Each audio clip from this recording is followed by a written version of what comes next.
भद्रं कर्णैभिः शृणुयाम देवाः भद्रं पश्येम अक्षभिर्यजत्राः स्थिरैरङ्गैः स्तुष्टुवागं सस्तनूभिः व्यशेम देवहितं यदायुः ॐ शान्ति शान्ति शान्तिः.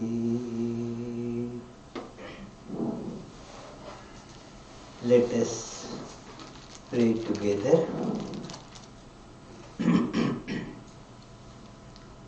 We offer our salutations to the all-loving being who endows all beings with consciousness. We meditate on the Lord, who is the origin of the universe. Lord, Thou abidest in all, Thou art all, Thou assumest all forms. Thou art the origin and goal of all. Thou art the self of all. Thou art existence, knowledge and bliss. Salutations unto Thee. May the world be peaceful. May the wicked become gentle. May all creatures think of mutual welfare. May their minds be occupied with what is spiritual and abiding. May our hearts be immersed in selfless love for the Lord. Peace, peace, peace be unto all.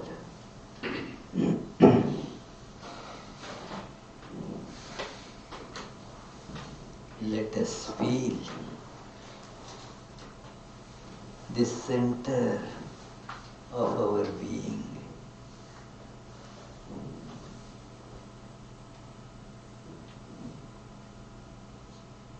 That which does not change.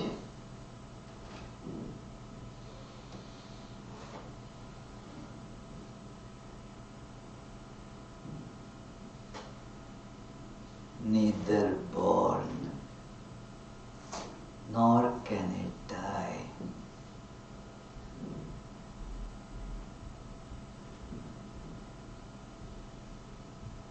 It is infinite.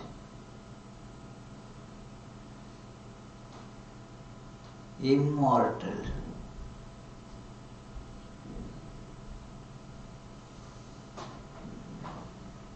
Source of bliss.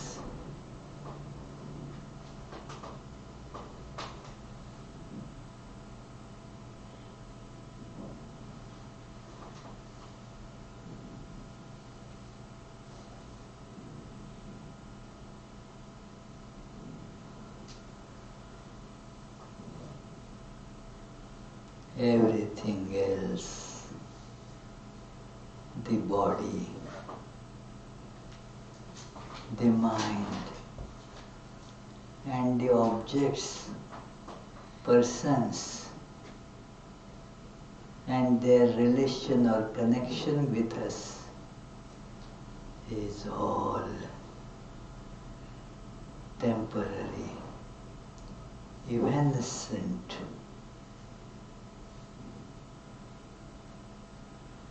Unreal.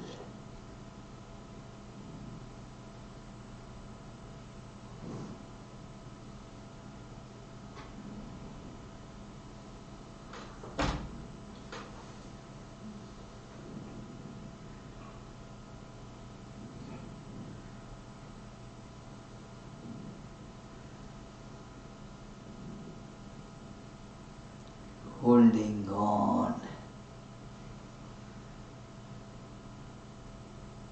to this true core of our being, which is everybody's core of being.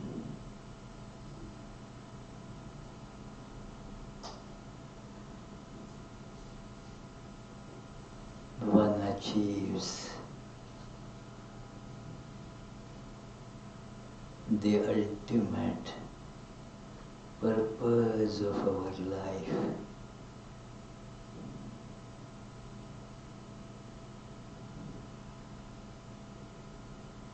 Let us meditate on that.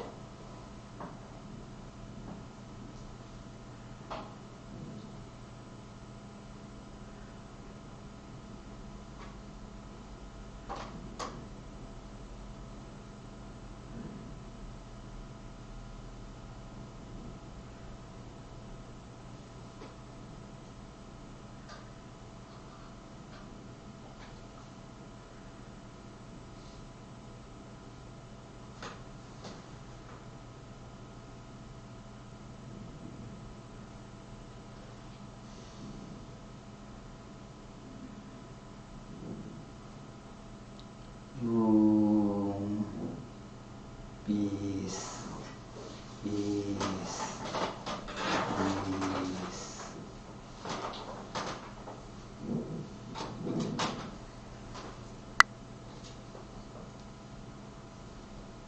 Om. Brahmametu mam, madhumetu mam, brahmameva madhumetu mam, brahmamedaya madhumedaya, brahmameva madhumedaya. Om Shanti, Shanti, Shanti. May the all-pervading existence, consciousness, bliss, the Brahman, be realized by us. May the source of all joy be realized by us. May the Brahman, who is also the source of all joy, be realized by us. May I realize the all-pervading Brahman by purification of my understanding. Let me realize the source of all bliss by purification of my understanding. May I realize Brahman, which is also the source of all joy, by purification of my understanding. Oh, peace, peace, peace.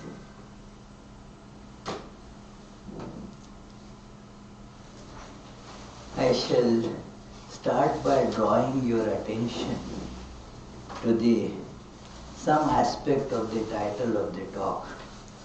Firm resolve, a must in spiritual life. It may give impression that it is not a must in other aspects of our life. That is not the intent there. In everything that we do in life, firm resolve helps us to achieve our goal. It is necessary because to achieve any goal you have to work hard. And as you know, imbued with lot of inertia, we'll loath to work hard, especially if we do not get enough success quickly. Then we get discouraged and say that, well, it is not going to happen, not for me. And so many such negative thoughts come to us, and we drop the idea, or we do not pursue it with that firm resolve and thus do not get the necessary or the aimed success. In any field like in business, in education, in athletics, those who achieve great success, they have firm resolve to go into it and they want to hold on to it. You cannot become a successful athlete like, say, a champion runner or a champion football player. It is unless you practice with that firm resolve. That firm resolve thus is necessary in that field too. Every field you will see there is that firm resolve as a necessary condition for the success there. Why it is mentioned a must in spiritual life? There is a difference. In other fields, although firm resolve is necessary, it is easier to have firm resolve because the results can be seen easily. That yes, look, I had decided that I will put 2 more hours of studying, and then you see that you are doing better at school. Does it happen, Mayuk, like that? Yeah, if you resolve to put 2 more hours every day in your study and stick to that resolve, then naturally your grades improve. You can see the effect of that. So the results in this world are easy to see, and you can easily connect that to the firm resolve. But in case of spiritual life, 2 factors play. Firstly, the result is not easily appreciated or clearly understood by the aspirants as well as by the world. Second thing is, you have to keep up with that resolve for a long time. Now, Mayuk, for example, can keep that resolve, say, from now till his final exam, and then he gets the result, and then that's it, I don't have to now keep on studying, that's done. So, it doesn't have to be kept up for a long time. Of course, in many other fields you have to keep it up, like to be a professional, say, football player, then you have to keep on working at very hard for that throughout against all the other temptations. You have to keep up your practice, your diet schedules, and so forth, and then you get the success. But in many other cases, okay, I got the success. Now I can let go the resolve. The success is easy to see. In spiritual life, you don't see any external transformation. So it is difficult. What happened? Suppose I do a lot of spiritual practice with resolve. What does it change? I will be still having the same weight, same height, and then my bank balance will not improve. So there were no tangible results in the sense of external parameters. So in fact, I will be ridiculed by others who do not understand this thing, that what this fellow, it is beyond me, he has gone cuckoo and all that, It is a little meditation every day is all right. But spending so much time, it's just crazy. So you face the ridicule of so many people. It is difficult to hold on to the resolve that it is. Many ladies have complained to me that, that their husband goes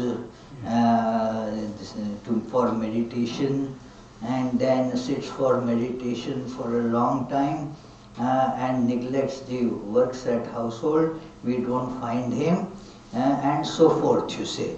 So it is,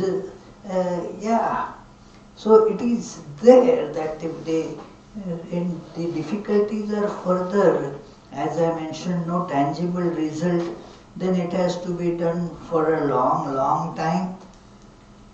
And there are difficulties which appear to be unsurmountable, very hard path. So one tends to lose that resolve. Hard in the sense that many things that we love a lot, we are addicted to many such things, but we have to say bye-bye to them. So it becomes very difficult.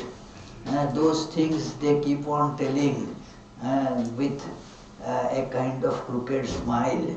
Hey, you gave me up, but what are you now? What are you getting? See, you have reduced yourself to a pitiable condition. It is those impressions right inside us.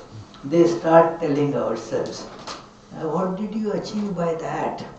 So, a person finds it difficult to stick to the resolve. And no fault of anybody outside, but our own impressions, they take the form outside. And thus, it is difficult. Moreover, it is all against the natural human tendencies towards enjoyment. They drag towards the objects outside. And they are, in spiritual life you have to make a resolve against all those things. And so it is very difficult. So it is a must for spiritual life. In other cases also is a must, but it is specially must because of the difficulties encountered in holding on to the resolve in spiritual life. So, Sri Ramakrishna used to give a worldly example to show that if you have the resolve, you will succeed. Otherwise not. He gave the example of two farmers, that both these farmers saw that their fields, for the want of rains, the crops are drying and dying. So they decided that there is a stream, from that stream to get water into their field, both needed to dig a little bit, make a small channel connecting their field to that stream. So it is a hard work. So both farmers decided that they will, next morning they will start the work and finish it by the end of the day. So one farmer, he was farmer of firm resolve. So he began the work as right at the time of dawn. Then after say 2-3 hours or so, his wife sent word, hey, come, the breakfast is ready. Take breakfast and then do the work. He sent back his child who had brought this message, tell mom that I am not coming today till the work is finished. Then time for lunch. The mom again sent message that come on now, the lunch is ready. Take lunch now, then work. This man again sent the message, no, I should not be doing it today, otherwise the work will not be completed. Then the wife herself rushed and said that, what is this? You are carrying things to extreme. This is not good, too much of such things. You come, eat the food, then start working. But this man knew, if I go for food, that's the end of it, It is, I will have a big lunch, and then I will feel like resting, and then I will say, what, let me do it till tomorrow, and you can guess. So this man knew such things. So he kind of shouted at his wife, don't you understand? And in fact, with the digger, he went to beat his wife. Get out! And the wife, seeing that the things are not favorable today, so she quickly beat the retreat. And then in the evening, he completed doing that digging, that channel, and they saw the water of the stream flowing into the field. Good. And then went to home and then said to wife, come on, and now I will take a nice bath, bring some oil, bring hot water and so forth. And then I will take a good meals. The other farmer also started with earnest resolve. But then when the time for lunch came, and then wife came to call him, he said, okay my dear, can I say no to you, since you are coming to call me? I cannot say no to you. So drops the digging thing there and goes back to home. Sri Ramakrishna said that such person will never be able to complete the work. So he gives this example to show that how important it is to hold on to a firm resolve against all the obstacles that will be coming. So it is not the fault of the wife. She wanted, that to do her duty, that okay, but not the external wife, but the wife sitting inside this fellow said, oh, now it is too much, let me go. And thus went away. So it is, many such temptations come in life that will pull us away from the resolve. That, especially it is if it requires to go against our innate tendencies towards enjoyment. They are actually not enjoyment, but we have those impressions in us.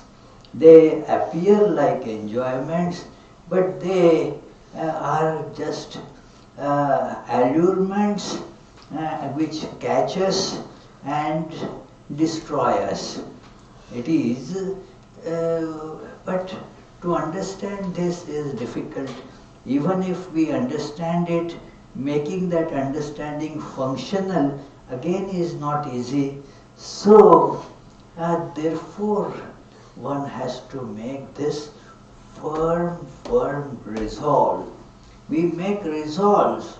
While driving back here, I was told that a well-known story that somebody was telling the friend that you are not giving up smoking. I understand it is difficult, but you must make a resolve, give up smoking. It is not difficult at all. I give up every day 3 times smoking. So every day I am giving up smoking 3 times a day. And that's it. What is it? Doesn't require any resolve as such. So there is no resolve in that sense. So firm resolve that I have resolved like this, and so I will hold on to it. In Bhagavad Gita, in the 6th chapter, about the yoga, this verse comes that tam vidyat dukkha sanyoga viyogam yoga samnitam. It's a very beautiful verse with a pun on the word yoga. He says that what you call yoga means joining. What actually you have to do is viyoga, means separating yourself. You are already joined with God or the self sitting right in us. As we were meditating, we meditated on that idea that it is this, we don't have to join to God. God is in us, already joined. The problem is that we have joined ourselves to the misery, dukkha sanyoga. We have joined ourselves to all that which is going to bring suffering in our life. In this discussion this morning at New York, I was telling about that Shanti Deva's advice, or that, look, we all kind of know that we want freedom from suffering and yet rush towards the sources of suffering. This is our life, you see.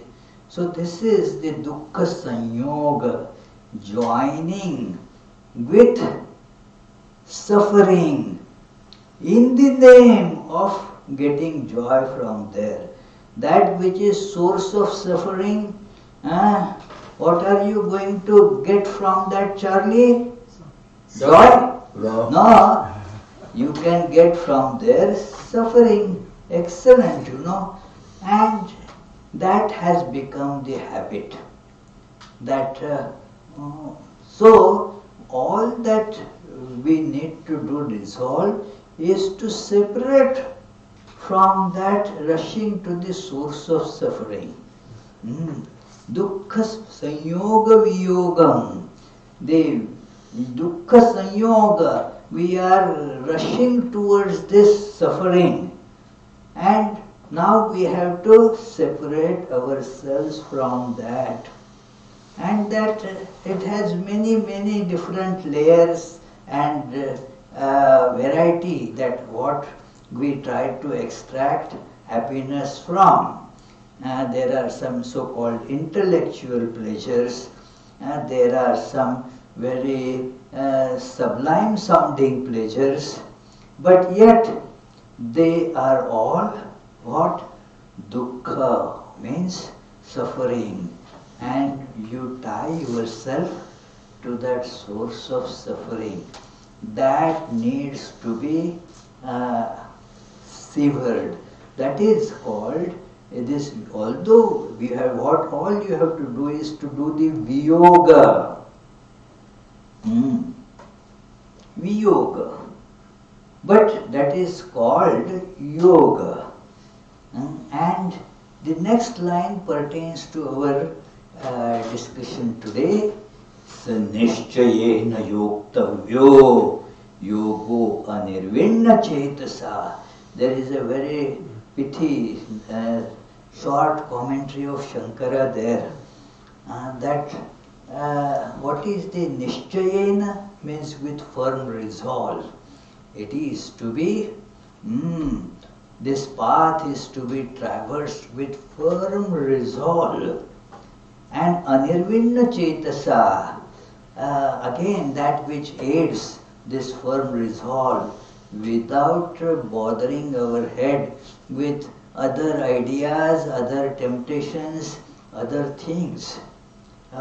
They keep on bothering, and we should intensify our resolve to counter them. A person, for example, this is a nice thing, it is the story of many of us, that you sit for meditation. Before you sat for meditation, you didn't think about it. You said, okay, it's a good time, let me sit for meditation. And then you sit for meditation, and then you think, oh, you needed to call that friend of yours. Okay, that could wait, but then now that idea came. And then there is this important program on TV right now that I should see. And then, oh, I have to cook certain many things. Now it is, so let me first finish that work. After I finish that work, then I will do the meditation.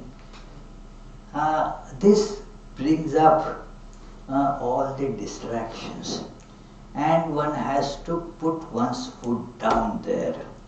No, I will not yield to these things. All those I know can wait. No getting up from this seat of meditation. Buddha's resolve was exemplary and not possible for any of us. In his biography it is read that he determined one day, made a firm resolve that unless I find out the ultimate solution to this problem of misery, I am not going to get up from this seat, and sat in meditation.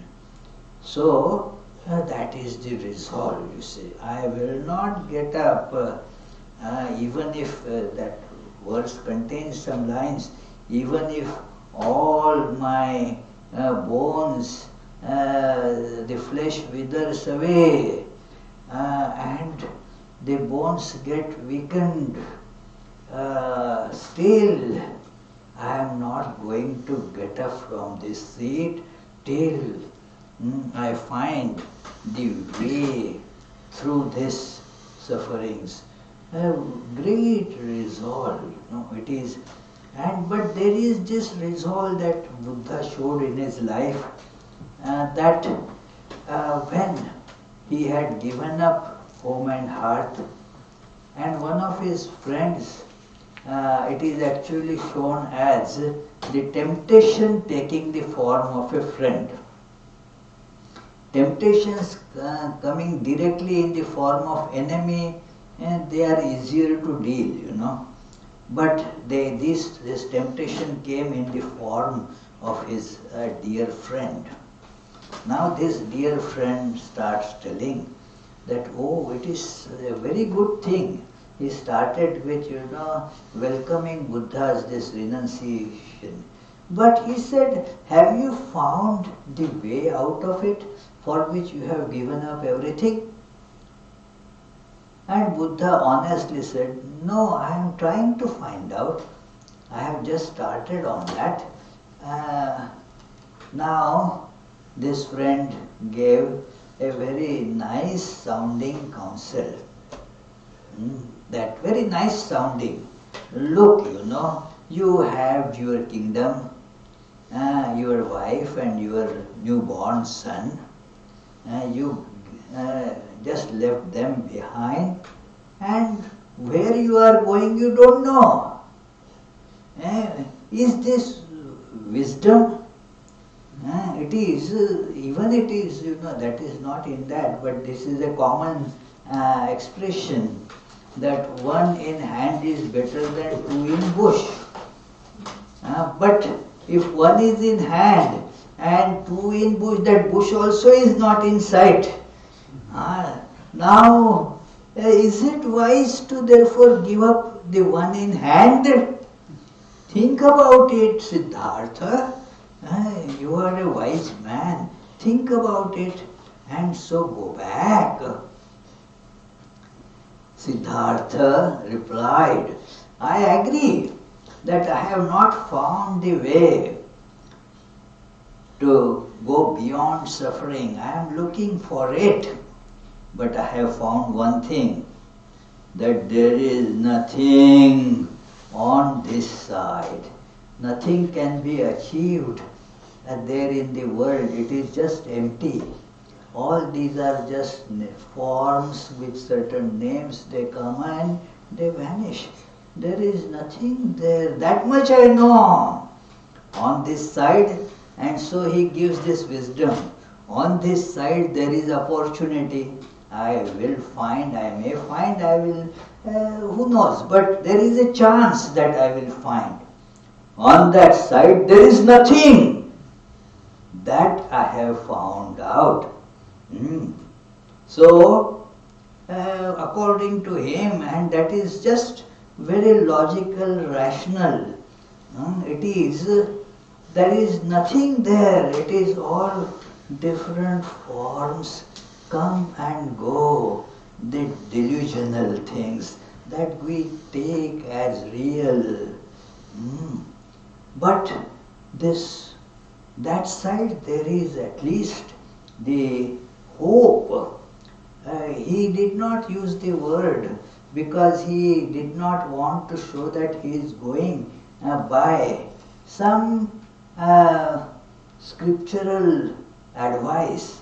He did not quote any scripture there. That, oh, scriptures say God is real and all that. No, but I will find the way out of this suffering. And if I don't find, well, at least I am not going back to that which I know to be completely empty. There is nothing there, That Sri Ramakrishna used the word this God. God is real. God alone is real. And that God appears as this illusory world. And God is the magician, this world is this magic. I think I told you that's a nice story, that a great magician, he was summoned by a rich man to show magic and present him some important battles of the Second World War. He said, I will give you so much money. And the magician sought some time and said, okay, now I'll be able to do that, I'm ready for that. That rich man said, but I will be videoing everything, so that later on also I will be able to see all that. The magician laughed and said, you can, but it won't be of much avail. And then he showed for 2 hours all those scenes of the Second World War, the big battles, this, that. Oh, it was great, For 2 hours everybody was mesmerized by that show. And then it was over. Everybody felt so charmed by that show. Everything appeared to be real, though they knew that nothing was real. All was magic. And then they said, let us look at the video. And they thought that they will be able to see the video again and again. They will be, of course, be seeing the video again and again if they want. But in the video, none of those scenes were there. Only the magician was sitting. Only the picture of magician came. Because magician alone was there. All others was product of this hypnotism or mesmerism, whatever you call, that had created all these images. The camera could not be hypnotized, you know. People got hypnotized, and so they saw so many things. So Sri Ramakrishna said, look, that magician is real. The world is just magic.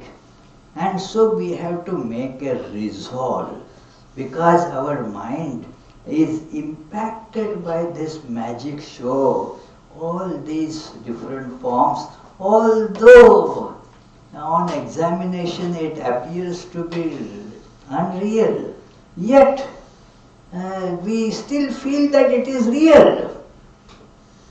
We act as if it is real. And God, although we accept that God is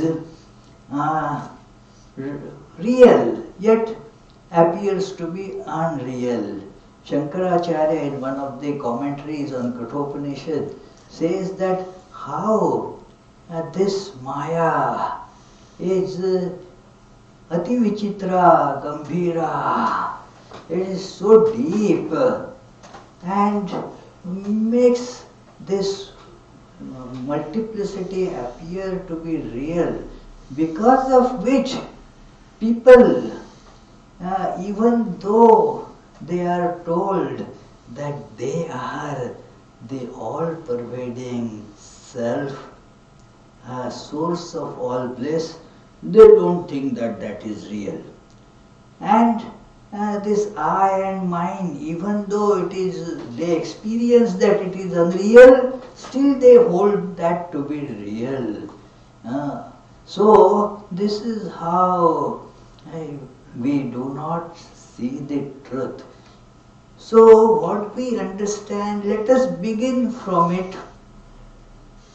When we begin from it, the two things.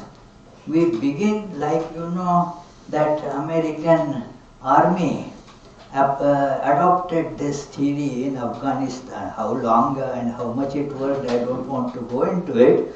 But that capture and hold. That you capture a part, but then don't run away from it. Hold that territory.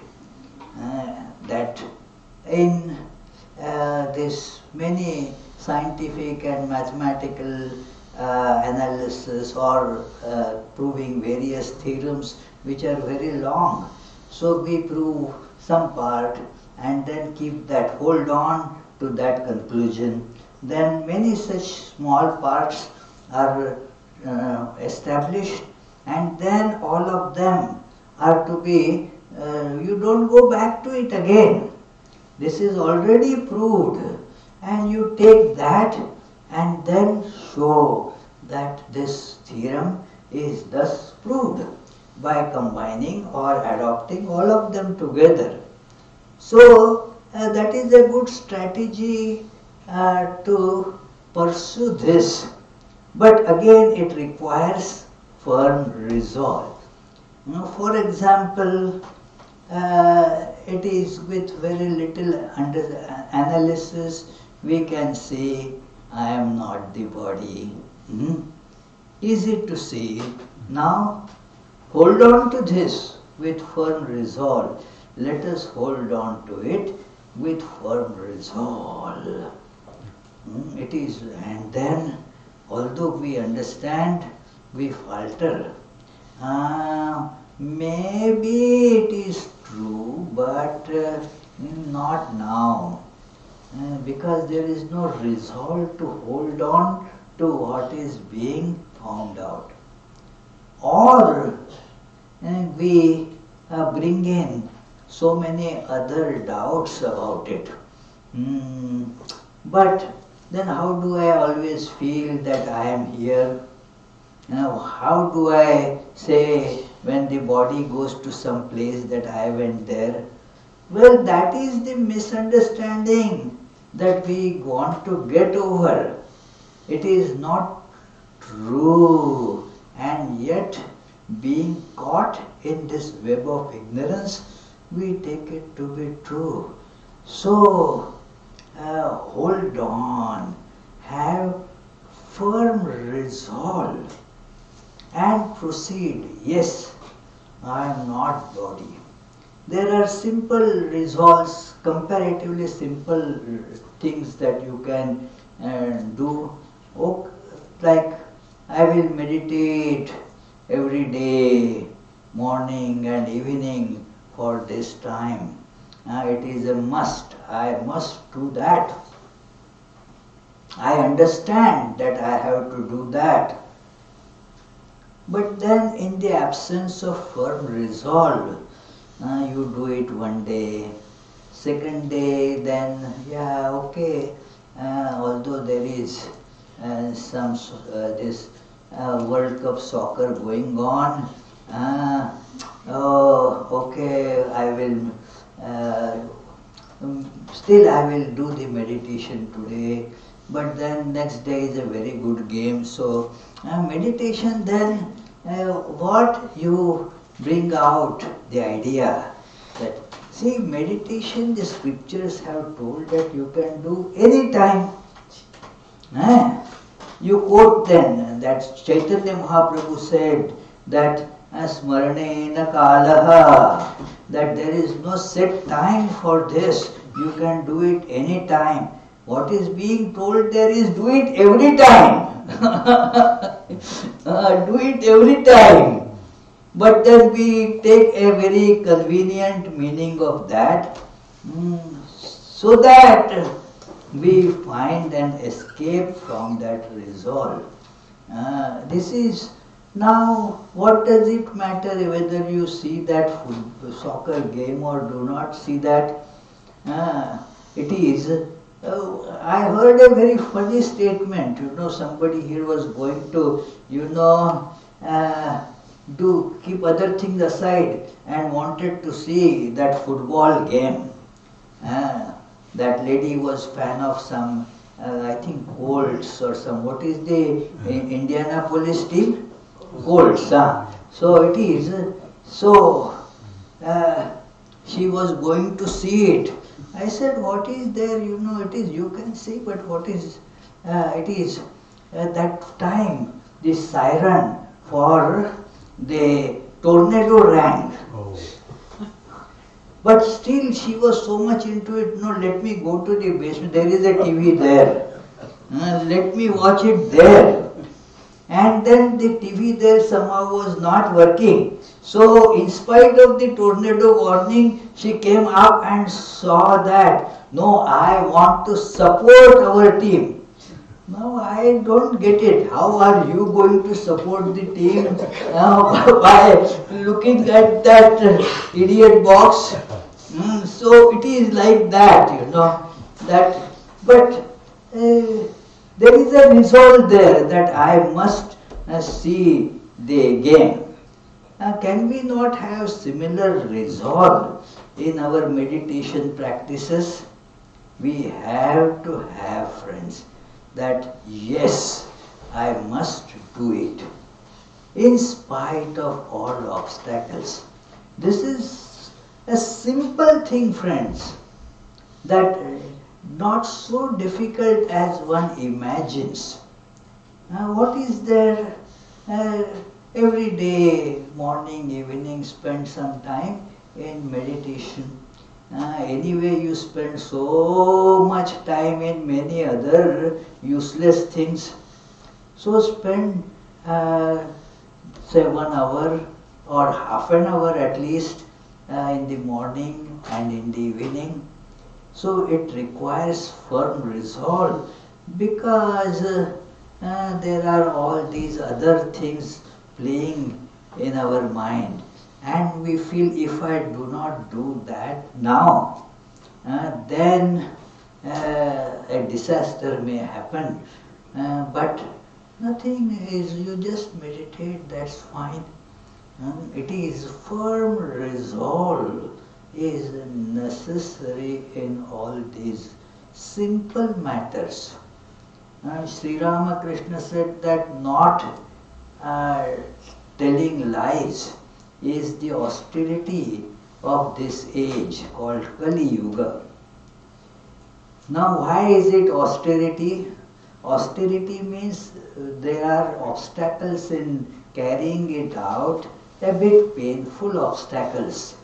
Because when I am aware that I may lose something, I may lose some friends, in case if I tell truth, I will lose some money if I tell the truth, or some other problem could come, and so telling the truth becomes an austerity to be practiced. Why should it be?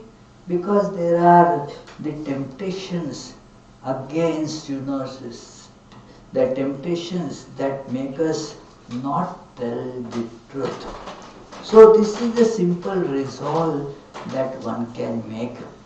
It is our inertia plays a role that it is kind of difficult. Some say that if I start meditating, I get headache. Now they tell the Guru. I met one lady and she said, I told my Guru that it is I get headache when I start meditating. And he said, okay, don't do meditation. Now, who is losing? Is the Guru losing by not doing meditation? It is very important that you lose. It is, the Guru doesn't lose anything. So, what happens is there will be some headache, that's all. As if there are no other causes that are there for headache, they are there. So this is a good thing that you are bearing headache with. It is. So let us not get into these kinds of finding some excuse for not meditating. Let there be headache. Let us see if head still remains. I tell some people, isn't that the proof that you have a head, that you are getting headache? So, a wonderful thing that you have a head. So, many such ideas come. There is no time at all. My life is so busy. I cannot waste so much time in meditating. Okay, why can you not streamline your life so to accommodate this? So many things, if you don't have time, still you manage to do it. A person, I have no time, but then while eating drops the plate, all the porcelain breaks, the food gets scattered here and there. Although no time, the person finds time to clean it up. If, say, I have no time, but the child is sick, I have to take the child to the doctor, you automatically find time for that. It is so, for meditation, although you are busy, find time. You can do it if you want to. Of course, if you want to just bring up excuses, they will galore, but it won't help us. So, a firm resolve is something that is to be adopted. Another important thing there is that, and this was something that while coming back from there, I was told about that, the resolve, if you get some success, then the resolve continues. But if you don't get any success, then, and failures again and again, then after a time you feel disgusted, give up everything. And so you do not move. That it is, the answer to that is, well, the failures are going to be there initially because we are not adept at meditation. It requires getting that sense of adapt. It is true when there is some kind of this repetitive and boring thing going on. It is difficult to stick to it. It is when some are taking lessons in, say, Indian music. Now they are told in the proper classical way, if you want to train, then they are told for 2 years don't sing anything except those do, re, mi, fa, sol, la, ti. Repeat again. Don't sing anything else. In fact, there are some teachers who say only say do, sa, sa, sa, and practice that for 1 year. Then we will go to the other note. Now people don't have patience for that and then say, no, I don't want to do it. Well, this is the method. You have to practice that. Many great musicians I spoke to, they said, yes, their teacher adopted this style of training so that, the basic structure gets established in your vocal cords, that the notes they get. If you start singing something right in the beginning, then you don't give it a scope. So one has to be patiently, with firm resolve, go on doing that, although it is very boring. And now yielding to the boring thing, that you, as soon as there is the boring sensation, then you know it is terribly boring, so I don't do it. Swami Ranganathananda had in his that Bhagavad Gita book has hammered this tendency that he said that some years ago this word was not in English language, this boring. It is that because that idea that, oh, I feel bored. No, you have to do it. Don't feel bored. And even if you feel bored, continue with it. Resolve is required for that. Even if you feel bored, there are going to be obstacles when you are taking up such a steep climb. So, even if you don't see the result, even if you see failing again and again, continue. Swami Vivekananda says that settle firmly to yourself, you are that. But if I fail, tell again. If you fail 1,000 times, still get up and tell yourself 1,001 times, I am that. That is truth. How many times have we been telling ourselves the lies? A million or billion times. And so it will be, the truth will also have to be told a number of times before it sinks in. So have a resolve to do that.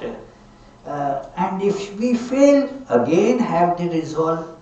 There is a funny sounding conversation between Swami Vivekananda and M. See, both are such great personalities. We know about the resolve of Vivekananda. How much resolve? Imagine, he was meditating on the bank of Ganges at Belur Math. And one of the Swamis saw that it is so warm. Why he has taken a blanket around him? He goes close and sees it's not blanket. Swami Vivekananda's body was covered with mosquitoes. And he was sitting still in meditation. That kind of resolve this person has. This person is talking to M, who is again, as you know, a great disciple of Sri Ramakrishna. So he asked M, what can be done for God realization? Can I do pryopavation, means fasting till you achieve the goal, that I won't eat anything till I realize the truth? Can one do the fasting? And M said, well, God realization being the highest thing, anything should be done for it. Everything is less important than God realization. So you can do this pryopavation, fasting, till you do it or till you die. No problem. Then Vivekananda asked, but in between, if I feel hungry, and then M says, then again, you eat something and again start that fasting. Means don't give it up. If you failed, you could not control that feeling of hunger. So you failed in the resolve, but that doesn't mean that you should give in. Again try. It is the failure, okay, but every failure teaches us some lesson. So that is how you can build a firm resolve. Even when we fail, don't say that that's it. I have to try and build it again. And let us try with more enthusiasm. That should be the message that should come to us. So this is, in brief, the discussion about this topic today. Are there any questions? You can meditate on it for 30 seconds. At least let us have that resolve for 30 seconds.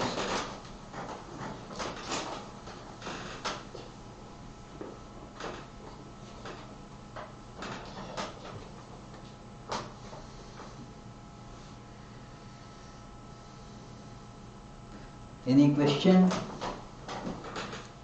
Nobody has any question. Oh, Abhishek has a question. He's sitting in the end.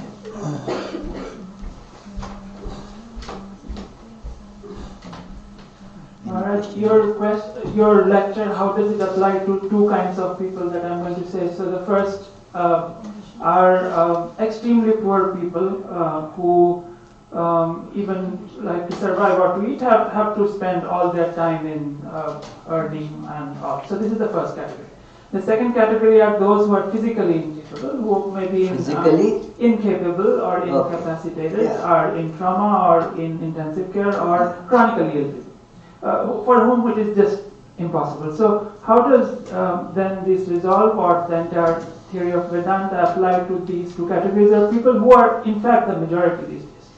Okay, about those who are mentally, physically incapacitated because of some sickness.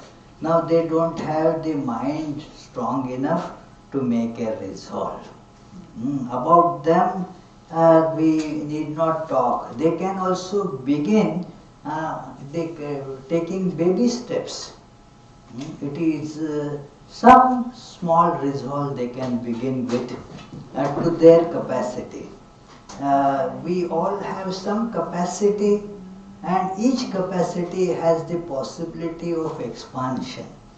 So let us begin at a small baby steps. The others, you say, those poor people, they have to do the work right from morning till night. I have seen many of them, they do more meditation than so many well-to-do people. It is. Meditation can be done, sitting at the absence of all work. That should be done. But that can be continued while you are working. Even while working, that should be done, continued. So, those people who have to work hard, and they also can do it. Firstly, everybody can take out some time by disciplining their work. It is, I told you that incident that our one Swami told a very busy man, he said, I don't have any time, but still I want to do meditation. How much time I will have to spend? And this Swami told, you have to spend minus 1.5 hours. No, 1.5 hours is too much. No, I said minus 1.5 hours. What do you mean? What I mean is, if you spend half an hour in meditation, your work will get finished 2 hours early. You can properly organize your mind, your personality to do it in shorter time. And thus the net will be you are gaining 1.5 hour more. So it is true that by this doing meditation or doing spiritual practice, that makes our mind more organized. And then if we keep this resolve, and I have found it with innumerable people, that it works, that it is, you put it in practice. If one never puts in practice, then it never works. You have to do it.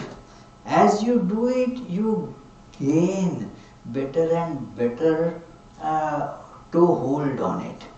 And your practices start improving more and more. You become more aware of this world, this reality, who you are, and so forth. A little attempt to hold on to the resolve not only strengthens, that resolve is kept up.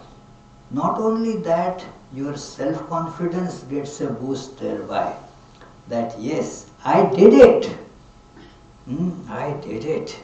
You can do it. This Karma Yoga, in that small little book Karma Yoga, Vivekananda mentions that how this practice, dedicated, resolved practice of doing work with the spirit of non-attachment makes your willpower grow like anything. So this is possible for everybody. For some people, they can take bigger steps, some can take smaller steps, but those who take bigger steps, they have to make bigger resolve also. And those who take baby steps, by taking baby steps, their resolve gradually builds up. Yeah, thank you.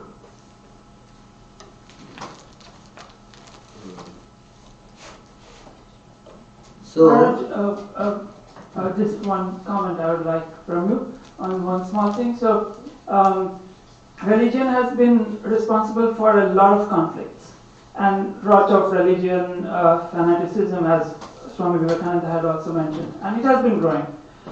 So I just felt all this by news, but until I met a friend of mine just over the weekend in a conference, and she told me she is a Muslim and she and her family in India fear for their lives and they want to get out of India. Now, a lot of people I've seen have put Swami Vivekananda's picture at behind and talk of all these kind of things of violent discrimination against other religions and so forth. And it has been growing in India. So what is your comment on this? Well, it is, I don't want to make any particular comment, but any such idea of fanaticism or condemning some other religion or wreaking violence on people and because of their religion is certainly wrong and not acceptable for Swami Vivekananda's ideal. Yeah. So coming week, the November 27, we will have the Sunday that the talk will be on indebtedness, connected with our Thanksgiving idea, feeling indebtedness. Tuesday and Friday lectures will go on as usual at 7:30 p.m. Tuesday the topic is the Gospel of Sri Ramakrishna. Fridays it is the stories from Srimad Bhagavatam. There is a spiritual retreat coming up on the Saturday, December 10, and please, if you like, please register for that. So it is anything else, Charlie? Let us conclude with the closing prayers. May the Divine, who is Father in heaven of the Christians, Holy One of the Jewish faith, Allah of the Muslims, Buddha of the Buddhists, Tao of the Taoists, Great Spirit of the Native Americans, our Mazda of the Zoroastrians, and Brahman of the Hindus, lead us from the unreal to the real, from darkness to light, from death to immortality. May the all-loving being manifest himself unto us and grant us abiding understanding and all-consuming divine love. Peace, peace, peace be unto all.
are yours, eternal one. Nature's real basis, nature's essence. Oh, Mother Divine, our love to you. We come seeking refuge from anguish. Be our Savior through your deep concern. All our suffering, remove darkness. Oh, Mother Divine, our love to you. Victory, O Mother Divine, our love to you. Blessed Mother Divine, our love to you. Blessed Mother Divine, our love to you. Blessed Mother Divine, our love to you.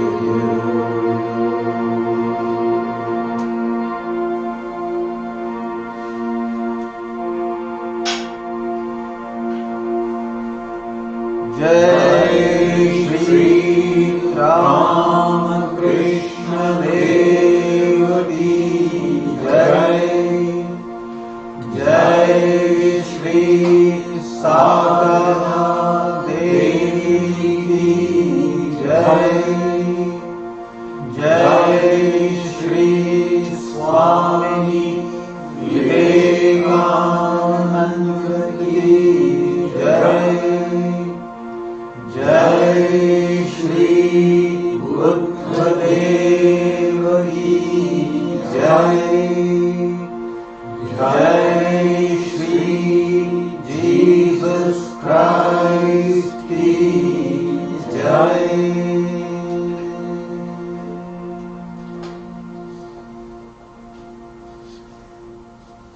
Please join in the soup supper.